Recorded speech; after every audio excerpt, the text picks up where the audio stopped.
अब मैले final look चाहिँ देखाउँछु है त हजुरहरूलाई यस्तो दामी आएको छ नि सो right now मैले चाहिँ यो मिरर राख्न लागेको हैन ब्याकपट्टि नि अहिले चाहिँ यस्तो छ लुक्स बाइकको अगाडि यो स्टक मिरर है नर्मल हाम्रो मिरर होला स्टक वाला मिरर भयो सो आजको तपाईँलाई ठम्बो इन्ट्रो टाइटल त थाहा पाउनु भइसक्यो होला हैन है म ब्याकपट्टि नि I say guys मोटो ब्लगमा आएको 3 2 1 ल राइट नाउ हैन अहिले चाहिँ यस्तो छ लुक्स बाइकको अगाडि यो स्टक मिरर है नर्मल हाम्रो मिरर होला स्टक वाला मिरर भयो है यस्तो छ लुक्स चाहिँ I'll be changing it to अनि यो जल्यो कि मेरो हैन यो इन्डिकेटरहरु जल्यो यो इन्डिकेटर चाहिँ चेन्ज गर्न लाग्यो मैले यो वाला हाल्न लाग्यो सो right now मैले चाहिँ यो मिरर राख्न लागेको हैन अनि यो पनि राखेँ मैले नयाँ वाला राखेँ मैले अनि यो चाहिँ यता गएर टक्क लगाएर सरी वर्ष दामी देख्छ यार यसमै यही वाला राम्रो छ कसम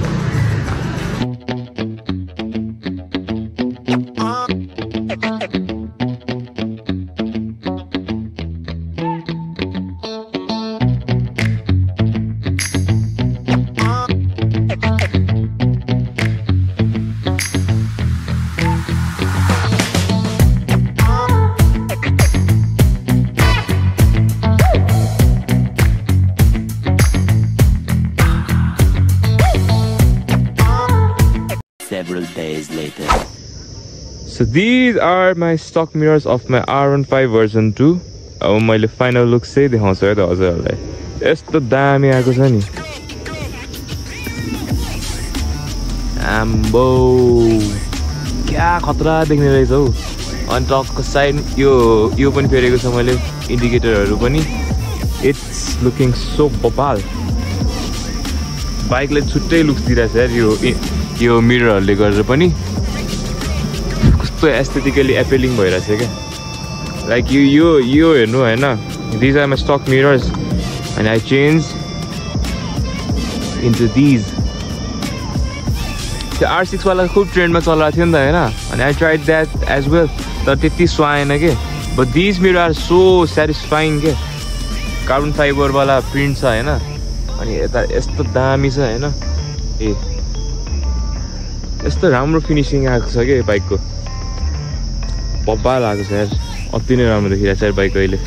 एस्थेटिकली यो हुँदाखेरि र यो हुँदाखेरिको फरक के कस्तो के यो स्टक मिरर यस्तो हुन्छ कि राम्रै देख्दैन यार यो त्यति स्टक मिररहरू यो चाहिँ यस्तो वाइल्ड राम्रो देख्छ यार मैले स्टिकरिङहरू पनि अलिअलि राखेको छु यहाँ यामाको स्टिकर राखेको छु ओभर हियर पनि यहाँ पनि यामाको स्टिकर राखेको छु अति नै एस्थेटिकली एपिलिङ छ यार अब अलमोस्ट मेरो मोडिफिकेसनहरू भइसक्यो है बाइकमा यो सिम्पल एस्थेटिकल वाला मोडिफिकेसन भयो इलिगल मोडिफिकेसन भन्दा पनि हैन अब यो त मेरो यो मैले राखेको कारण चाहिँ किन हो भन्दाखेरि चाहिँ सो फर्स्ट चाहिँ यसले गरेर राख्नु पर्यो मैले है अनि यो चाहिँ किन राखेको भन्दाखेरि जब हाम्रो बाइक स्लाइटली लड्छ नि हैन पार्किङमा राख्दै यताउता गर्दै लड्छ नि हैन यो हाम्रो यो यस्तो खालको हुन्छ क्या यस्तो खालको इन्डिकेटर हुन्छ हैन अनि पुट्टै झर्छ क्या अनि त्यो नहोस् भनेर चाहिँ हैन मैले यो राखेको यो के पनि हुँदैन हैन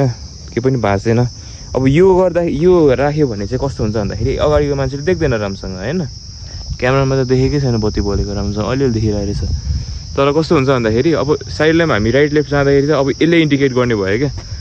हैन which will be really helpful while राम्रो देख्ने रहेछ सो यस आजको भिडियो तपाईँहरूलाई राम्रो लाग्यो होला हैन so if you guys want these mirror हैन टु लेट मी नो हैन मैले कहाँबाट किनेको म भन्छु हजुरहरूलाई जस्ट अलमोस्ट 3000 मा चाहिँ मैले यो मिररहरू अनि यो साइड ल्याम्पहरू इन्क्लुडिङ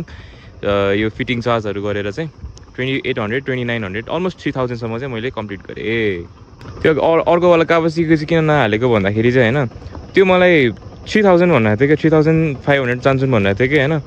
अनि जुन चाहिँ मनै परेन क्या मलाई अनलाइनमा अब त्यही प्राइसमा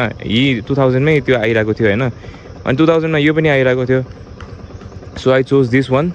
ओभर द्याट म चाहिँ अर्को कुन मिरर भनेको भन्दा यो मिरर भनेको क्या होइन यता देखिरहेको होला स्क्रिनमा यो मिरर भन्दा त यो मिरर कति राम्रो यो होइन कति राम्रो सो यस अब आजको भिडियो यति नै see you guys in my next video until then bye bye and see you